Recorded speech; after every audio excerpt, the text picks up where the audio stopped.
Did you get that sweater at a thrift store? Looks like it. Greg said it loud enough for the entire room to hear. I was standing by the punch bowl at my family's holiday party, and every single head turned toward me. My cousin Jessica let out a nervous laugh. Greg, stop. But seriously, Vanessa, why don't you dress up more? I felt every eye burning into me. I smiled calmly and said, I like to keep things simple. But inside, something shifted. I was done. My name is Vanessa, and I'm 38 years old. I grew up in a modest household in Colorado. My parents were both school teachers who taught me one thing above everything else: save your money, invest it wisely, and never spend to impress people who don't matter. I took that lesson and built my entire life around it. After college, I started as a junior property manager at a small firm. I learned everything from the ground up: leases, zoning, negotiations, maintenance, tenant relations. Over 15 years, I quietly built a portfolio of commercial properties: office buildings, retail spaces, small commercial lots scattered across the state. I dressed simply, drove a practical SUV, and never said a word about my wealth to anyone in my family. They all assumed I was just a property manager. They pictured me unclogging toilets and collecting rent checks from apartment tenants. My cousin Jessica and her husband Greg were the exact opposite of me. Loud, flashy, obsessed with appearances. Greg worked in finance and never missed a chance to brag about his corner office, his salary, or his designer suits. He wore his success like a neon sign. To my family, Greg was the standard, and I was the cautionary tale. But I had something none of them expected: a portfolio worth millions and the deed to the very building where Greg sat every single day. If you've ever been judged for not showing off, for staying humble while others bragged, hit that subscribe button. I want to hear your story in the comments. Do people mistake your quiet confidence for weakness? Click hype and let's prove that success doesn't always need to scream. That holiday party was the night everything changed. Greg had been holding court all evening in the living room, swirling his whiskey and talking about his latest bonus like he'd cured a disease. The house smelled like cinnamon candles and roasted turkey, but the air around Greg smelled like cologne so strong it burned your throat from 3 feet away. I was standing near the snack table in a simple sweater and jeans when he walked over, drink in hand. Vanessa, did you get that sweater at a thrift store? Looks like it. Jessica giggled nervously. Greg, don't be mean. But she didn't stop there. She added, I mean, Vanessa, you could dress up a little, it's a party. My uncle chuckled from the couch. She's always been the practical one. Greg kept going. Practical? More like cheap. I mean, come on, you manage apartments, right? Can't you afford something nicer? I kept my voice steady. I dress for comfort. I don't need to impress anyone. Well, that's obvious, Greg said, and a few people laughed. Jessica jumped in to redirect. Anyway, Greg just got promoted again. He's absolutely killing it at his firm. Greg puffed his chest. Yeah, I'm managing a whole floor now. My office, corner view, 12th floor, best building in downtown Denver, worth over $1 million easy. My aunt turned to me with that pitying look I knew too well. That's wonderful, Greg. Vanessa, are you still managing those little apartment complexes? I nodded. Something like that. As the party wound down, I walked past the kitchen and heard Greg talking to my father. His voice carried like he wanted people to hear. Honestly, I don't know how Vanessa gets by. Property management, that's barely a career. I make more in bonuses than she probably makes all year. My father shifted uncomfortably. Well, she's always been independent. Greg scoffed. Independent? She's broke. Look at her. She can't even afford decent clothes. I kept walking. I didn't stop, I didn't turn around, but my jaw was locked tight and my fists were closed at my sides.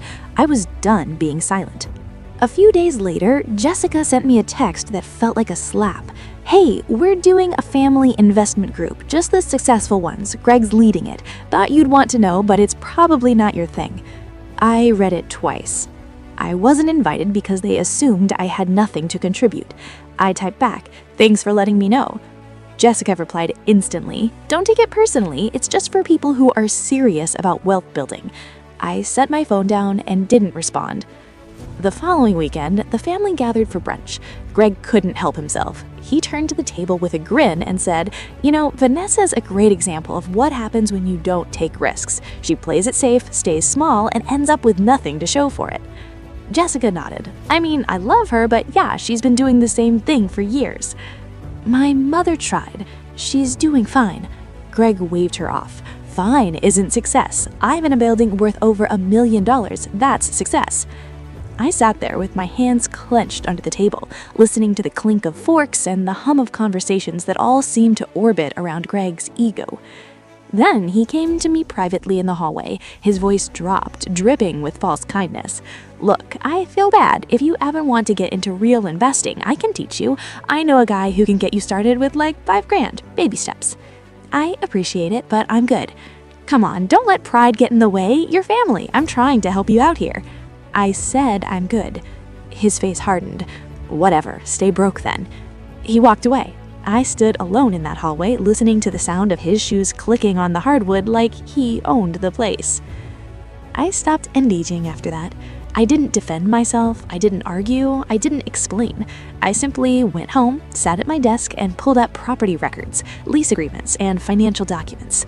I reviewed the building Greg worked in, the one he bragged about at every single gathering, the 12th floor, the corner office, the best building in downtown Denver. And I smiled because I owned it. Greg had no idea that the building he strutted into every morning, the one he used to measure his worth against mine, belonged to me, and his company's lease was up for renewal in 60 days.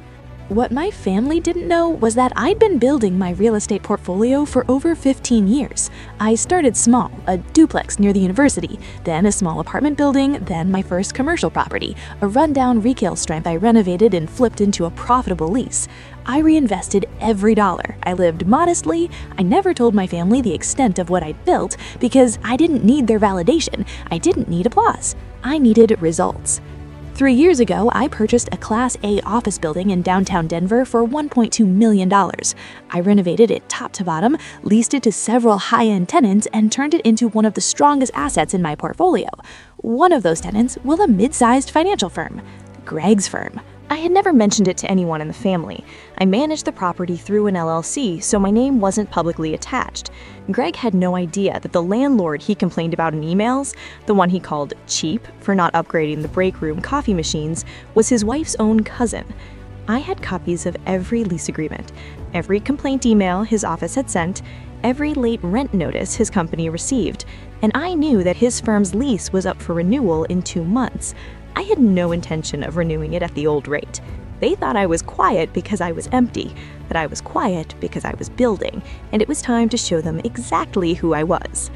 My mentor, Linda, was the first person I called. She was a veteran commercial real estate broker who had helped me buy my very first property when I was 24 years old and terrified. She was in her 60s now, sharp as a blade, and fiercely loyal to the people she believed in. When I told her what happened at the party, she burst out laughing. Wait, he works in your building and he mocked you for being poor? Honey, this is gold. I'm thinking about not renewing his company's lease, I said. You're thinking too small. Raise the rent. Make them choose between paying up or moving out. Either way, they'll know who's in charge. Linda helped me draft a formal lease renewal offer with a significant rent increase. Market rate, completely legal, but steep enough to sting. She also prepared a disclosure letter that would reveal my ownership directly to Greg's firm. Meanwhile, the family kept spinning. Greg posted on social media, "Grateful for another year in this incredible office. Hard work pays off." Jessica commented underneath, "So proud of you, babe." My mother texted me that evening, "Can you believe Greg's success? Maybe you should ask him for advice." I didn't respond. At a family dinner the following week, Greg announced he'd been headhunted by another firm, but decided to stay. They wanted me bad, but I love my office too much. Best view in Denver. My uncle raised his glass. "You've really made it, Greg." Greg glanced at me across the table. "Yeah, some of us take risks, some of us play it safe." I smiled sweetly. "You're right, location is everything." He didn't catch the meaning, but Linda, sitting beside me as my guest that evening, did. She caught my eye and winked. 2 weeks later, Greg's firm received the lease renewal notice. The rent had increased by 40%, still within market rate, but a massive jump from their current deal. Greg was furious. He demanded an emergency meeting with the building's property management team to negotiate. The meeting was set in Greg's firm's conference room.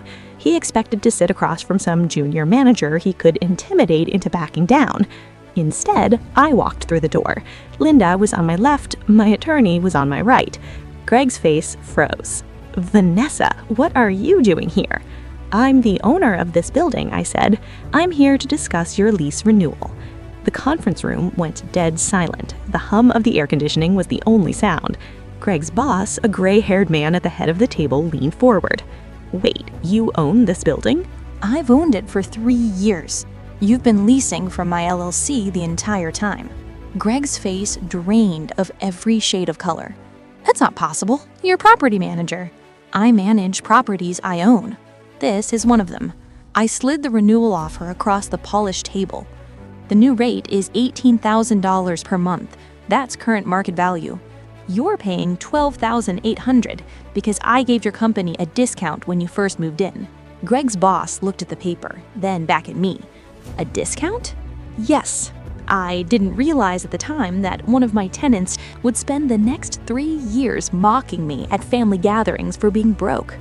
Greg opened his mouth. Nothing came out. Linda spoke next, her voice cool and measured.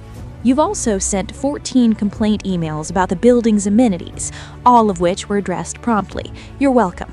I stood. I buttoned my coat. You have 30 days to accept the new terms or vacate. Your choice. Greg's voice cracked. Vanessa, come on, we're family. I looked at him. Exactly. And family shouldn't mock each other for dressing simply. But here we are. I walked out. The sound of my shoes on the marble hallway was the only thing filling that silence. I didn't look back. Greg's firm accepted the new lease terms within a week. They couldn't afford to relocate on short notice, and they knew it. Greg stopped coming to family gatherings after that. Every single one. Jessica sent me a text a few days later. I didn't know. I'm sorry. I typed back. I know you didn't. That's the problem. At the next family dinner, the tone was completely different. My parents were quietly proud, though a little embarrassed they hadn't known. My uncle leaned over and asked, "So you own multiple buildings?" I took a bite of my food and said simply, "A few." Greg's chair was empty. Jessica came alone and sat at the far end of the table, avoiding my eyes the entire evening. I didn't gloat. I didn't rub it in.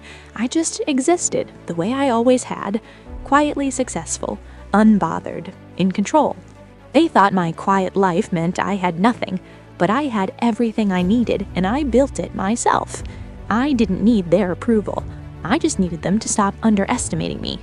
I raised my glass at the table that night, smiled to myself, and took a long, slow sip. If someone ever judged you for how you looked, how you dressed, or how successful you seemed, you know that sting. Subscribe and share your story in the comments. Let this community know that quiet power is still power. Click hype to help this story reach everyone who's been underestimated because they didn't show off. Your story matters. Standing up for yourself is tough. If you've been there, subscribe and become part of our community. Let me know this story helped by clicking hype, and tell me where you're watching from. I love seeing how far these stories travel. Thank you for being here.